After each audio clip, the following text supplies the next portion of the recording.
Virgin Australia is flying into coronavirus turbulence. Today's half-year results showed a net loss of $89 million. The airline expects the coronavirus will cut another $75 million off revenue in the next 6 months, saying it'll slash capacity at budget airline TigerAir.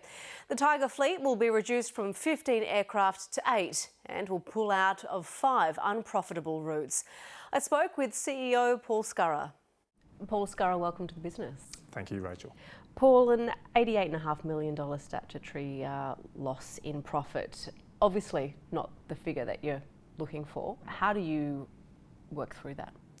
Well, the plan that we have, the plan that our board approved in November, is the right plan. It was the plan for our future before the issues that we've come across recently, and it's just reaffirmed that we're on the right path.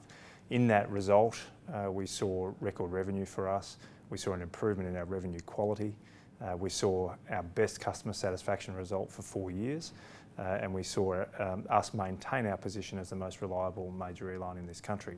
So it proves we've got a great product and a great airline. I've said from day one that we need to turn a great airline into a great business. And a lot of that is around our cost position. And we've made no secret about the fact that we're eating into our costs. The momentum hasn't shown on our bottom line yet, but there's been good momentum about getting to that position. And we need to make sure that a great airline, and we're maintaining that position, becomes a great business. You talk about cost, and today in reporting your results, you mentioned airport charges, oil costs, staffing costs. Those figures, are they going away? Well, I don't think they'll ever go away completely for an airline, particularly one based in Australia. You know, fuel costs fluctuate. You've got to be prepared for the top and bottom of that cycle, and that's why we hedge, and we have a very effective hedging program. We can't control currency, but we can make decisions that mitigate the impact of currency, and again, we can hedge for that. And every employer in this country that has an EBA has to honour that EBA and pay your people an increasing amount each year. So they're not going away, and that's why we've made a decision to make sure that we reduce our overall cost base so that we're more resilient and that we're in a better position to handle shocks when they come along. We are well positioned to handle this shock. We have over $1 billion worth of cash in the bank, and we did that for these exact circumstances we find ourselves in. You've announced a reduction in the fleet. Is that to deal with those costs or the situation in front of us, which is coronavirus, combination of the two? Our plan always involved simplifying the fleet of Tiger. It always involved getting to a 737 only fleet. I think the most recent circumstances have meant that we were able to accelerate that decision and get to a position where it's set up for the future in a better way than it otherwise would have been. We've always said from day one that responsible capacity management, putting capacity into the market that meets the proper market conditions, is a focus of ours. And this further demonstrates that we're serious about making decisions to pull away from unprofitable flying lines and pivot our airline towards profitable flying. You've warned today of a potential loss in revenue of between $50 and $75 million in the second half. Coronavirus is not going to help you try to mitigate that, but what plans are there to try to ensure that it doesn't get higher than that figure? As a predominantly domestic airline with a feed of international routes, we can pivot our focus into the domestic market. We're working with the federal government, who have gotten into domestic tourism marketing for the first time in a long time. All of the state-based tourism bodies are all focusing on a holiday at home campaign. The likelihood of contracting coronavirus remains incredibly low travelling anywhere, but it's even lower if you travel within our country.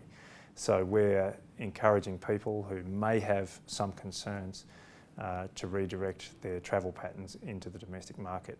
And as we're so leveraged towards the domestic market, we see that as a sign of hope that we're going to flatten out and recover pretty soon.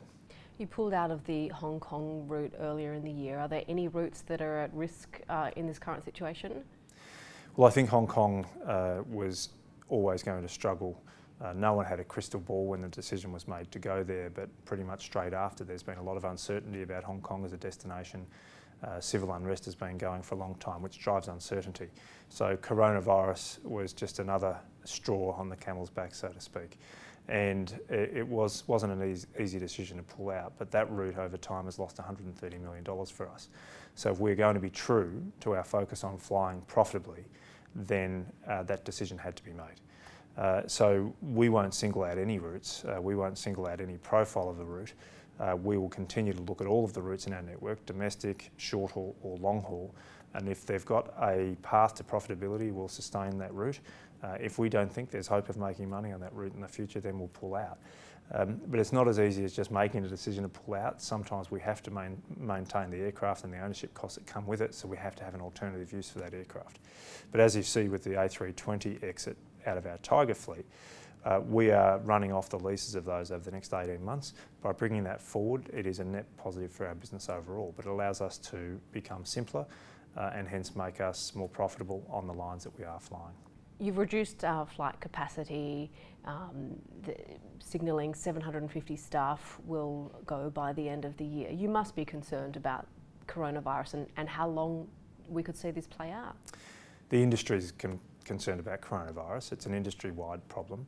I think what has been demonstrated in the past, there has been precedents with SARS and MERS and other shocks for the airline industry, is that it is a resilient industry. It bounces back pretty quickly. And I think the ability to weather the storm is the most important part of any airline at the moment. We're well positioned to weather the storm. We've taken some pretty dramatic action today with capacity. That's the prudent thing to do to set us up for long-term profitability, but it's also going to help us a lot to get through the immediate challenge. So if it happens to worsen, and no one's going too far down the path of speculating right now, but if it does, we're well positioned to pull further levers and make sure that we are as profitable and successful as we can be. How bad does it need to get before you pull those levers, and what are those levers?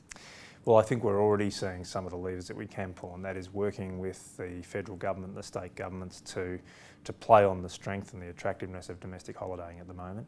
And we have high hopes for that. We think it's going to be successful. It's too early to tell how impactful, but that's one lever.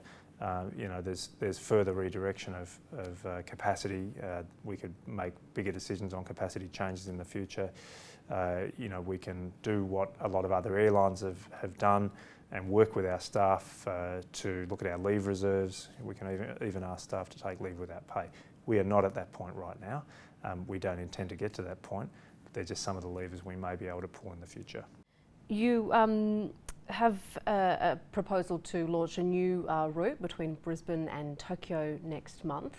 Is that still going ahead, considering all these challenges that you're facing?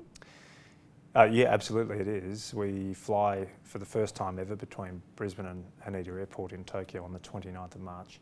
There's been really strong support from the industry and the travelling customer base that's travelling between here and Japan. We haven't seen any drop-off in that support since coronavirus. On note today, there's been some speculation about possible impact on the Olympics, and the Japanese government has refuted any suggestion of any changes to their plans. So at this point in time, we have every plan to operate there, and we'll continue. We see it as a long-term, very successful part of our international network. Others are pulling capacity down on certain international routes. It's our only flight between here and Japan, and we intend to operate it for the long term. Paul Scurrah, great to have you on the program. Thank you. Thanks, Rachel, for having me.